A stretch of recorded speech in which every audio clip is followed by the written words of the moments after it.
आप सभी का स्वागत है हमारे YouTube चैनल द स्टडी गोल में। और आज हम शिक्षण कौशल के अंतर्गत देखेंगे वर्तमान भारतीय समाज एवं प्रारंभिक शिक्षा, और इसके अंतर्गत देखेंगे बौद्धकालीन शिक्षा।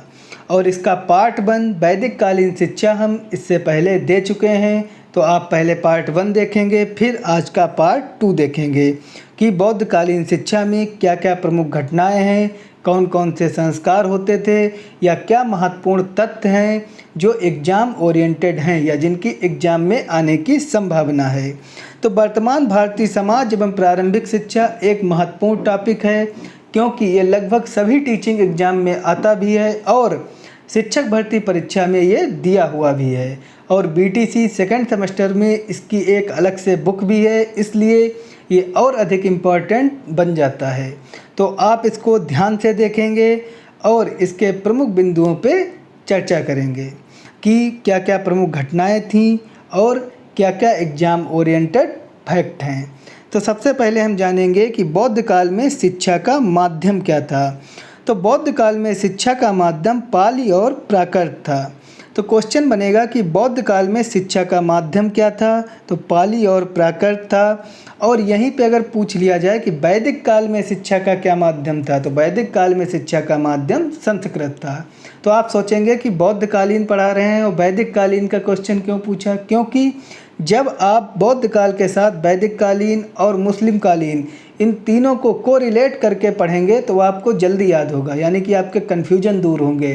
नहीं तो आप एक एक करके पढ़ेंगे तो आपको कन्फ्यूज बना रहेगा, यानी कि आपके अंदर कन्फ्यूजन बना रहेगा और आपको याद भी नहीं जल्दी होगा। इसलिए कोई भी टॉपिक पढ़ें तो उसको कोरिलेट करते हुए पढ़ें, जिससे कि आपको जल्दी समझ में आ जाए और वो चीज़ आपको याद करने की बजाय आपकी समझ में बैठ जाए, यानी कि जो चीज़ आपके समझ में आ जाएगी वो आप नहीं भूलेंगे। तो अगर आपको हमारा वीडियो पसंद आए, सब्सक्राइब करें, लाइक करें, शेयर करें और हमसे जुड़ें। दूसरी बात देखेंगे कि बौद्धिक कालीन शिक्षा में शिक्षा की शुरुआत कैसे होती थी। तो बौद्ध कालीन शिक्षा में शिक्षा की शुरुआत प्रवज्या संस्कार से होती थी। तो क्वेश्चन बनेगा कि बौद्ध काल में शिक्षा की शुरुआत किस संस्कार से होती थी, तो प्रवज्या संस्कार से होती थी। या डायरेक्ट भी क्वेश्चन बन जाता है कि प्रवज्या संस्कार किस काल में होता था, तो बौद्ध काल में होता था, क्योंकि जब शिक्षा की शुरुआत होती थी इस काल में तो सबसे पहले प्रवज्या संस्कार कराया जाता था। और यहीं पे आपको याद होगा कि वैदिक कालीन में हमने बताया था कि सबसे पहले चूड़ाकर्म संस्कार कराया जाता था, जो 5 वर्ष की आयु में कराया जाता था। और फिर जब उच्च शिक्षा के लिए जब बालक गुरुकुल जाता था तो वहाँ पे उपनयन संस्कार होता था, और उपनयन संस्कार के लिए अलग अलग वर्ग के लिए अलग अलग आयु थी। लेकिन बौद्ध काल शिक्षा में ऐसा नहीं था। बौद्ध कालीन शिक्षा में सबके लिए एक ही उम्र थी। अगर पूछा जाए कि प्रवज्या संस्कार की उम्र कितनी थी, तो 8 वर्ष थी। तो क्वेश्चन बनेगा कि बौद्ध कालीन शिक्षा में प्रवज्या संस्कार की उम्र कितनी थी, तो 8 वर्ष थी। उसके बाद हम देखेंगे कि आजीवन भिक्षु बनने के लिए संस्कार जो कराया जाता था उसको उपसंपदा संस्कार कहते हैं। तो क्वेश्चन बनेगा कि बौद्ध काल में आजीवन भिक्षु जो बनता था उसके लिए कौन सा संस्कार कराया जाता था, तो उपसंपदा संस्कार। और यहीं पे पूछा जाएगा कि उपसंपदा संस्कार की आयु कितनी थी, तो 20 वर्ष थी। और डायरेक्ट भी क्वेश्चन बन जाता है कि उपसंपदा संस्कार किस काल में कराया जाता था, तो बौद्ध काल में कराया जाता था, क्योंकि आजीवन भिक्षु बनने के लिए सबसे पहले उपसंपदा संस्कार कराया जाता था जो 20 वर्ष की आयु में होता था। और बौद्ध काल में एक चीज़ जो इम्पॉर्टेंट है कि बौद्ध शिक्षा में जाति धर्म लिंग के आधार पर भेदभाव नहीं था, यानी कि वैदिक काल में ऐसा था कि उसमें जाति लिंग भेद के आधार पर भेद था, यानी कि उसमें जो चुनी हुई जातियां थीं सिर्फ वही गुरुकुल में जाते थे, उन्हीं को शिक्षा प्राप्त होती थी। लेकिन बौद्ध काल में ऐसा नहीं था। बौद्ध काल में कोई भी जाति का हो, कोई भी धर्म हो, कोई भी लिंग हो, सभी के लिए समान शिक्षा थी। तो अगर क्वेश्चन बनता है कि समावेशी शिक्षा की नींव कहाँ से पड़ी, तो समावेशी शिक्षा की नींव बौद्धकालीन शिक्षा से ही पड़ी, क्योंकि बौद्धकालीन शिक्षा में कोई भेदभाव नहीं था, सर्वसम्मति सबके लिए शिक्षा थी। उसके बाद हम देखेंगे कि बौद्ध धर्म के ग्रंथ कितने थे। तो बौद्ध धर्म के 3 ग्रंथ थे। तो क्वेश्चन बनेगा कि बौद्ध धर्म के ग्रंथ कितने थे। तो बौद्ध धर्म के 3 ग्रंथ थे। नंबर 1 सुत्त पिटक, नंबर 2 आभिधम्म, नंबर 3 विनय पिटक। तो इनको आप देख लेंगे क्योंकि इनसे क्वेश्चन बनते रहते हैं कि पूछ लिया जाएगा कि 3 ग्रंथ किसी और काल के दे दिए जाएंगे, एक बौद्ध धर्म का दे दिया गया जैसे सुत्त पिटक, और पूछ लिया जाएगा कि बौद्धकालीन ग्रंथ कौन सा है, तो आप सुत्त पिटक पे टिक लगाएंगे। उसके बाद देख लेंगे कि बौद्ध धर्म के 4 आर्य सत्य थे। तो क्वेश्चन बनेगा कि बौद्ध काल के कितने आर्य सत्य हैं। तो 4 या बौद्ध काल में कितने आर्य सत्य बताए गए हैं। तो 4 आर्य सत्य बताए गए हैं। नंबर 1 दुख है कि जो इस संसार में आया है, जो इस सांसारिक जीवन में है, उसको दुख है। किसी न किसी बात को प्रत्येक इंसान को दुख है। नंबर 2 दुखों का कारण है, यानी कि अगर किसी भी व्यक्ति को दुख है तो उसके दुख का कारण भी है, क्योंकि निराकरण कोई दुखी होगा ही नहीं, इसलिए कोई ना कोई कारण अवश्य होगा। नंबर 3 दुख का नाश है, यानी कि अगर दुख है तो दुख का कारण है, अगर दुख का कारण है तो दुख का नाश भी है, यानी कि दुख उस दुख के निवारण के लिए उपाय भी है। नंबर 4 निर्वाण। निर्वाण का तात्पर्य है अष्टांगिक मार्ग से, यानी कि मोक्ष प्राप्ति से।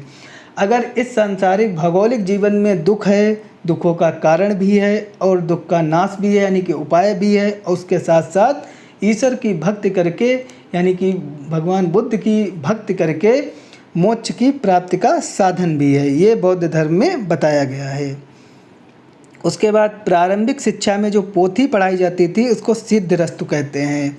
तो क्वेश्चन बनेगा कि बौद्धकालीन शिक्षा में पोथी पढ़ाई जाती थी उसका क्या नाम है। तो सिद्धरस्तु, या डायरेक्ट भी आ जाता है कि सिद्धरस्त किस काल की पोथी है, तो बौद्धकालीन शिक्षा की। उसके बाद देखेंगे कि बौद्ध धर्म में शिक्षा प्रणाली कैसी थी। तो बौद्ध धर्म में पंच विद्या शिक्षा प्रणाली थी। तो क्वेश्चन डायरेक्ट बन जाता है कि बौद्ध काल में कैसी शिक्षा प्रणाली थी।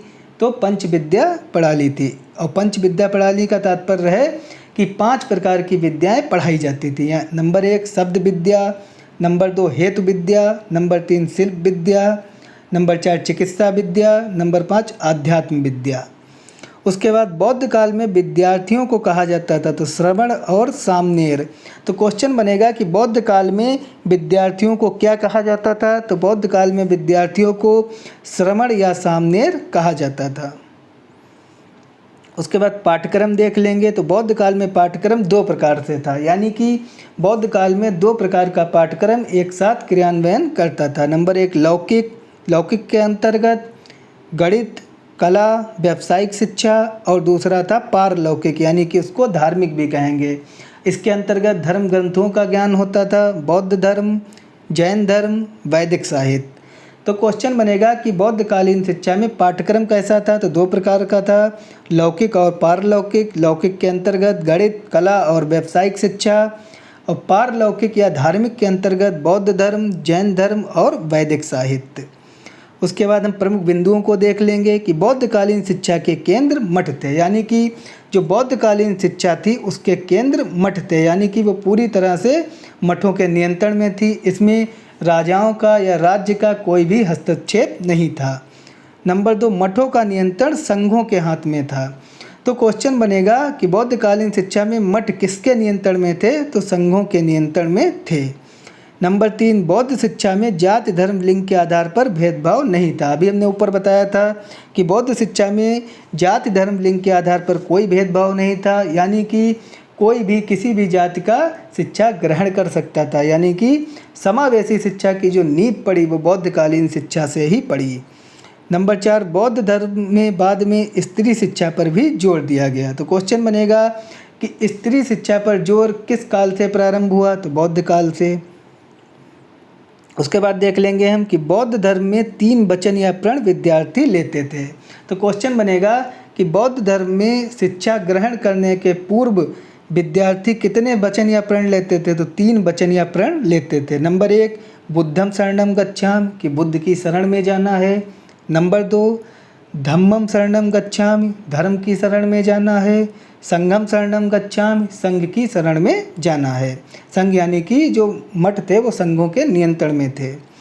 बौद्ध धर्म में अनुशासन के 10 नियम बताए गए हैं। तो क्वेश्चन बनेगा कि बौद्ध धर्म में अनुशासन के कितने नियम बताए गए हैं। तो बौद्ध धर्म में अनुशासन के 10 नियम बताए गए हैं। नंबर 1 अहिंसा, नंबर 2 किसी की वस्तु न लेना, नंबर 3 अशुद्ध आचरण से दूर रहना, नंबर 4 असत्य भाषण से दूर रहना, नंबर 5 मादक पदार्थों से दूर रहना यानी कि मदिरा पान सेवन आदि से दूर रहना, कुसमय भोजन न करना यानी कि जो भोजन है वो टाइम पे करना, समय पे करना, निंदा न करना, किसी की बुराई नहीं करना, नृत्य संगीत तमाशे से दूर रहना, श्रृंगार की वस्तुओं का प्रयोग न करना और भिक्षा में कीमती वस्तु न लेना यानी कि जो भिक्षा लेने जाते थे शिष्य वो कीमती वस्तुएं नहीं लेंगे, यानी कि अगर कोई सोना चांदी वगैरह देगा हीरा मोती तो वो नहीं लेंगे, वो भिक्षा के रूप में यानी कि खाना पीना यानी भोज्य सामग्री ही लेंगे, वो कीमती वस्तु नहीं लेंगे।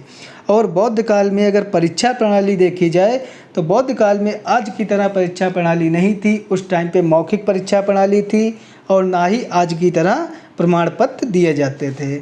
और जो बौद्ध काल में अगली कक्षा में भेजने का जो निर्णय होता था वो गुरु का निर्णय होता था कि किस छात्र को अगली कक्षा में भेजना है और किस छात्र को अगली कक्षा में नहीं भेजना है।